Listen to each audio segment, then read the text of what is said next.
It's time to look at weather this morning, and I can't get over how warm it was yesterday. Record breaking, 83 degrees in Salt Lake. Weather whiplash. We talked about it yesterday. We were expecting around 80 degrees yesterday, got to 83. St. George saw their first 90-degree day of the year. Wild. Yeah, we're going to see warm temperatures again today. It won't be quite as warm, and then we have some big changes in store, but we'll start off with our weather whiplash, just kind of showing last Tuesday versus this past Tuesday, where there was a 50-degree temperature difference. And because of those warm temperatures, we are seeing increased runoff in our lower elevations primarily. And this morning, this was just shared by Salt Lake City Police. At 17th South and 15th East, we are seeing some flooding down along the Wasatch Front. So that's something that you want to keep in mind. Never drive across a flooded roadway. This was shared by our very own Kayla Baggerly. She's currently on the scene in Kaysville, where more than 20 homes had to be evacuated because of flooding out there this morning. As of right now, there are still no flood watches, warnings, or advisories in Utah, but as we have seen, that doesn't necessarily mean it's an impossibility. But the flood watch for Northeast Nevada continues through tonight.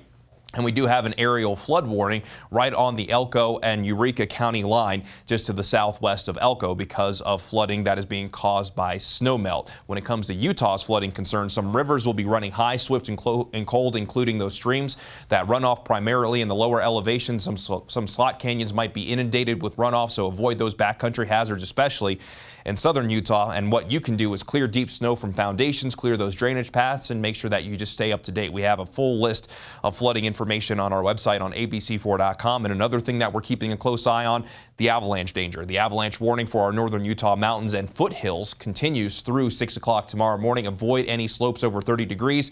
The high sun angle, warm temperatures, and windy conditions will create widespread areas of wet, unstable snow we've been talking about the last couple of days, and that avalanche danger will remain high once again today. There's a stalled out front, more or less moving through the Beehive State currently. Well, it's not really moving through, it's stalled out in the Beehive State. But once we get into tomorrow, that low pressure that you see in the Pacific Northwest, that's going to work its way in, give that cold front momentum, and we'll also be looking at a chance of seeing some wet weather, with the best chance in the northern two-thirds of the state and in eastern Utah. But before we get to that point, clouds will increase, winds will increase, but those clouds out there this morning creating a beautiful sunrise from Powder Mountain. It really doesn't get much prettier than that. Still plenty of snow up in the mountains, but then also a beautiful sunrise currently underway in Brian Head. Look at some of these temperatures out there this morning. Most of us are starting off in the 40s and 50s, including Park City. But we're sitting at 66 degrees in Salt Lake and 61 degrees in St. George. So as mentioned, those daytime highs will come in above our seasonal averages. Once again, just not quite as warm compared to yesterday.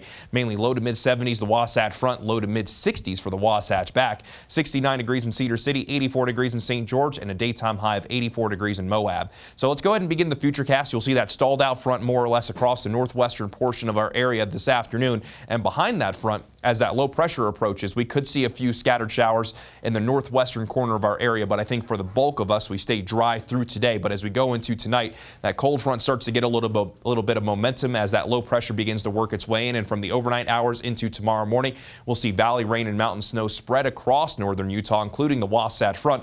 And as that colder air works its way in, there is going to be at least a chance that some of our northern Utah valleys could see some snow. Not expecting anything significant, but that chance does exist. Just kind of goes to show how cold the temperatures are going to be when the system moves through.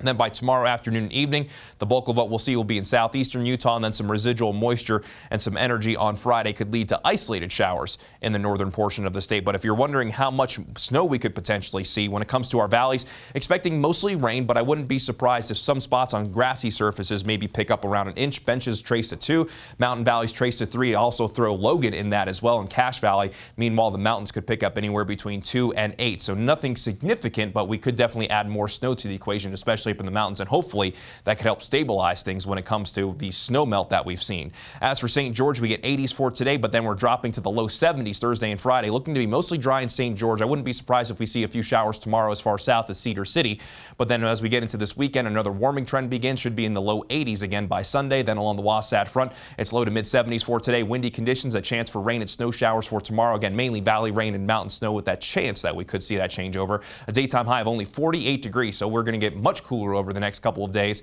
But then as we go into Saturday and Sunday, high pressure builds back in, and we should be back in the low to mid 70s Sunday into Monday.